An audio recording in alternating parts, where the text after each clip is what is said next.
狮子座的就是爱面子，金牛座的个性很固执，天蝎座就是爱记仇。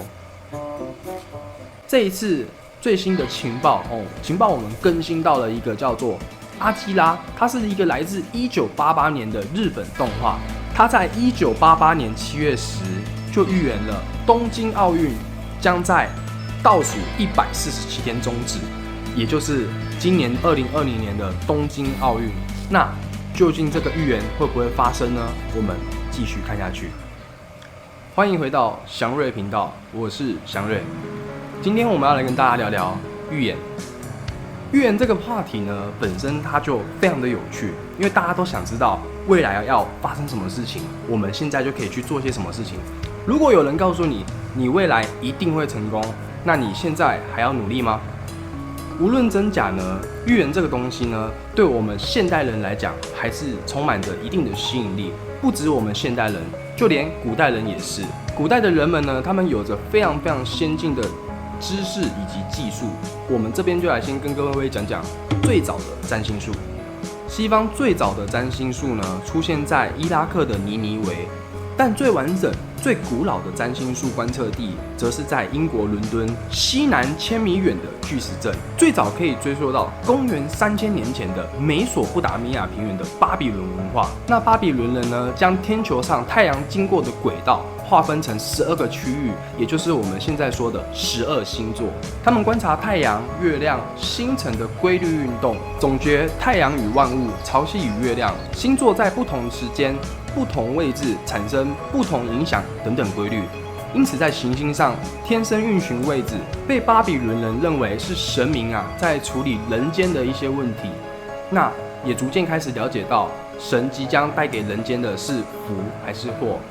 在公元1000多年前，巴比伦占星术传到了埃及，传到了爱琴海，形成了西方的古典占星学。而在公元9世纪的时候，占星学传到了巴格达，形成了阿拉伯占星术。经过不断的变迁进化，发展到现在，接着传到中国占星术。中国占星术的基础是传统天文学。中国占星术的发展与汉朝开始盛行的天文学有着紧密的联系。中国的12生肖是世界上已知最古老的占星系统。占星术演化成12生肖，演化成其他非常非常多种类的占卜术。当然，预言的工具不只有一种。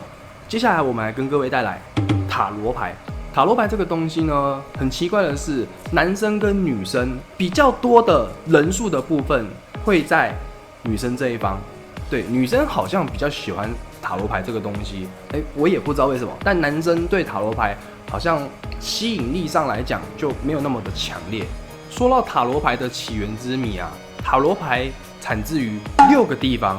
那这6个地方呢，分别都是不同的国家以及不同的民族，这就让人很匪夷所思了。就是塔罗牌怎么会在6个地方都会有人自称它是起源地呢？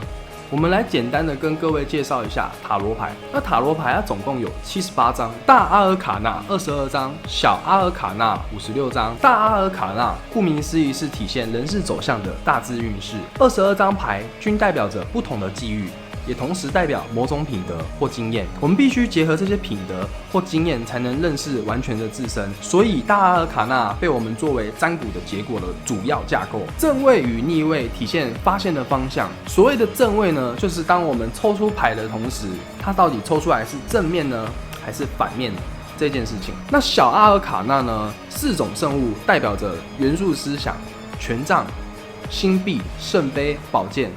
如果各位有玩过塔罗牌的话，我们都知道，就是我们抽出我们要的卡之后，那就会有一个讲解师在你面前一一的讲解你今天抽到的牌分别是代表什么意思，以及你所问的问题未来会有怎么样的发展性等等之类的。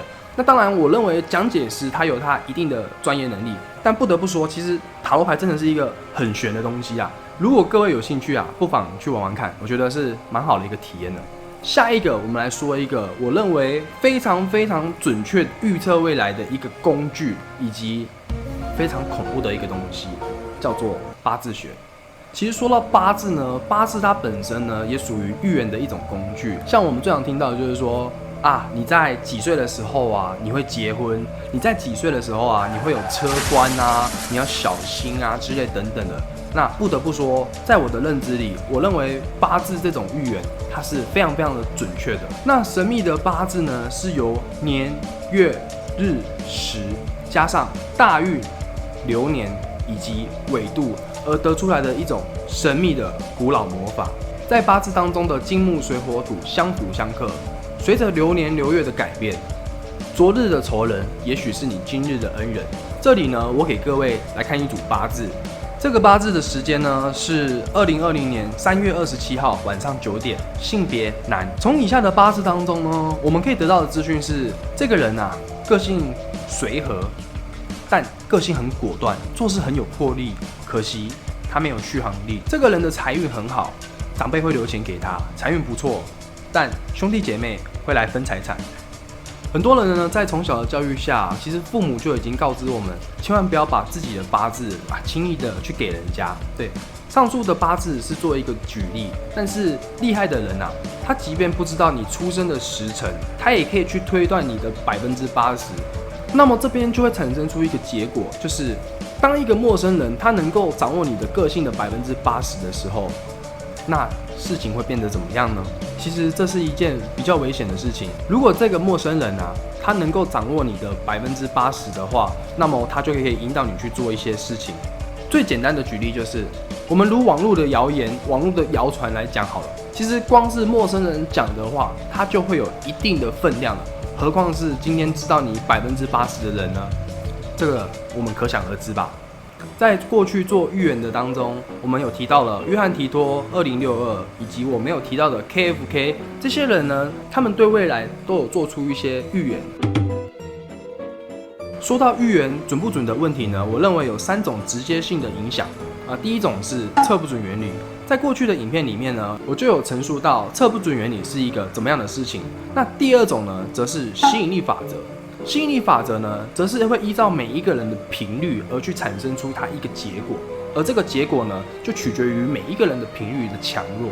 那第3种呢，就是这个自证预言呢，是由一个美国的社会学家罗伯特金莫顿而提出的一种社会心理学现象。那么这个自证预言其实我们通俗一点的讲，就是当你听到一些预言的时候，其实你的大脑就会产生出一种无意识的现象，而形成无意识的对号入座。我听到，我下周会中乐透大奖，那么我应该这几天开始每天都要去买乐透，每天不断的买一张，直到下周我中奖的那一天为止。那当没有中的人呢，就会产生出另外一种现象，就是会不会他说的是下周五、下下周五，还是下个月的5号呢？其实这时候大脑就会产生出一个很奇怪的记忆，也就是说，我们自己会做出一些判断，而这个判断呢，它已经形成你无意识当中我要成为这件事实。在过去的预言家当中，已故的珍妮，她留下了一段这样子的遗言：在东方某个地方出生了一个男婴，他将彻底的改变这个世界。也许在21世纪初，他将互爱的信条把整个人类团聚在一起，这将是一个新世界的建立。他将在人们中传播神的智慧，把每一个宗派和每一种教义融合起来，人们会感受到这个人伟大的力量。在此的10年中，世界将会以新的形式、新的面貌，逐渐进入一个消灭战争、化解灾难的新世界。它的力量到2019年将会变得更强大。到那个时候，地球上的人或许会发现这次幻想完整意识。当然，未来的事情呢，在过去祥瑞也有做过一系列的跟时间相关的影片。过去会成为一条线的收束，而未来的法持线去依照可能性的排列组合，而达到最终实现的未来。你有抓到你想要的未来吗？或者是你也跟我一样正在努力呢？